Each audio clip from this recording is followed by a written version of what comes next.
Right, మరో super exclusive news చూస్తున్నాం. చట్టం తన పని తాను చేసుకుపోతుందో లేదో తెలియదు, కానీ నేరస్తుడు మాత్రం తన పని తాను చేసుకుపోతున్నాడు. దళితుడైన తన డ్రైవర్ను హత్య చేసి డోర్ డెలివరీ చేసిన కేసులో సుప్రీంకోర్టు షరతులతో బెయిల్పై బయటకు వచ్చిన వైసీపీ ఎమ్మెల్సీ అనంతబాబు ఇప్పుడు ఏకంగా న్యాయ వ్యవస్థకే సవాల్ విసురుతున్నారు. సాక్షులను కొనడానికి బేరసారాలు ఆడుతూ లొంగని వారిని బెదిరిస్తూ ఆయన సాగిస్తున్న బెదిరితెగింపు వీడియో, ఆడియోలు ఆధారాలతో సహా బయటపడింది. సాక్షులే నేరుగా పోలీసులను ఆశ్రయించడంతో అరెస్టుకు రంగం సిద్ధమవగానే ఎమ్మెల్సీ పరారయ్యారు.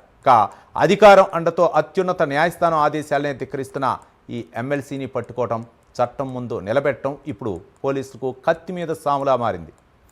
ఇదే అంశానికి సంబంధించి మరింత సమాచారం మా కరెస్పాండెంట్ శ్రీరామూర్తి అందిస్తారు. శ్రీరామూర్తి. రవి, ఏదైతే ఎమ్మెల్సీ అనంతబాబు డ్రైవర్ వీధి సుబ్రహ్మణ్యం హత్య కేసులో ఒక్కొక్కసారి ఒక్కొక్క మలుపు తిరుగుతున్న పరిస్థితి ఇక్కడ కనిపిస్తుంది. అయితే తాజాగా చూసినట్లయితే ఎమ్మెల్సీ అనంతబాబు ఏదైతే వీధి సుబ్రహ్మణ్యం హత్య కేసులో సాక్షులుగా ఉన్నవారిని ప్రభావితం చేయడానికి, ప్రలోభ పెట్టడానికి ప్రయత్నం చేశారని చెప్పి ఇప్పుడు బయటకు వచ్చింది. దీంతో ఎవరైతే బాధితులు ఉన్నారో, ప్రలోభానికి గురవడానికి బాధితులు ఉన్నారో ఆ బాధితులు అందరూ కూడా నలుగురు యువకులు, అంటే వీధి సుబ్రహ్మణ్యం మిత్రులు ఈ హత్య కేసులో వారు కూడా సాక్షులుగా ఉన్నారు. వారు కోర్టులో కూడా వాంగ్మూలాన్ని ఇచ్చిన పరిస్థితి ఉంది. ఈ నేపథ్యంలో విచారణ సుప్రీంకోర్టు ఆదేశాలతో ఈ డ్రైవర్ వీధి సుబ్రహ్మణ్యం హత్య కేసు ఇక్కడ వేగవంతం జరుగుతూ ఉంది.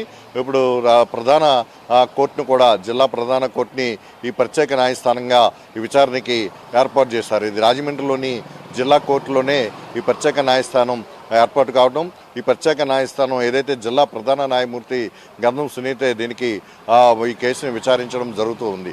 అయితే ఇప్పుడు గత 15 రోజులుగా విచారణ కొనసాగుతుంది.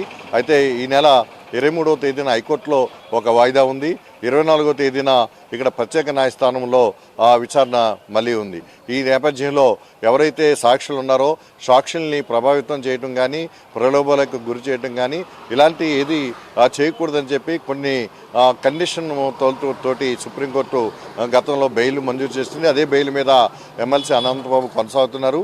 అయితే ఇదే కేసులో సిట్టు ప్రత్యేకించి కూటమి ప్రభుత్వం వచ్చాక మళ్ళీ సిట్టు ఏర్పాటు చేసి ఇందులో మరికొంతమంది ఉన్నారని చెప్పేసి విచారణ కొనసాగిస్తున్న నేపథ్యంలో ఎమ్మెల్సీ అనంతబాబు సతీమణి లక్ష్మీ దుర్గా పేరు కూడా బయటకు రావడం, ఆవిడ ఏటుగా సిట్టు ప్రత్యేకంగా అదనపు ఛార్జ్షీట్ దాఖలు చేయడం, దాని మీద విచారణకు ఆమెను కూడా కోర్టు ఆదేశించడం, ఇవన్నీ కూడా కొనసాగుతున్న నేపథ్యంలో ఈ నెల 13వ తేదీన 17వ తేదీన కూడా కోర్టుకి ఇక్కడికి హాజరైన పరిస్థితి ఉంది.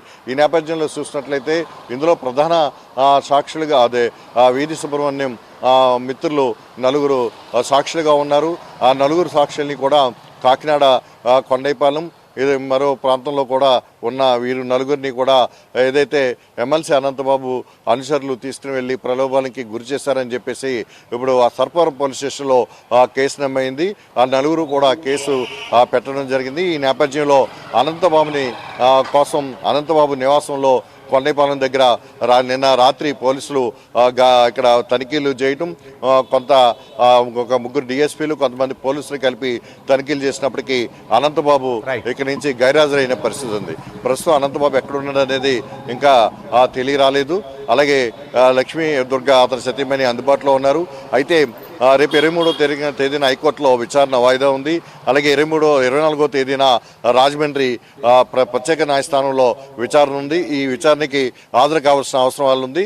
ఈ నేపథ్యంలో పోలీసులు వీరి కోసం గాలిస్తున్న పరిస్థితి, అనంతబాబు కోసం గాలిస్తున్న పరిస్థితి ఇప్పుడు ఈ కేసు ద్వారా ఏర్పడింది. Ravi. Right, thank you Sriramurthy.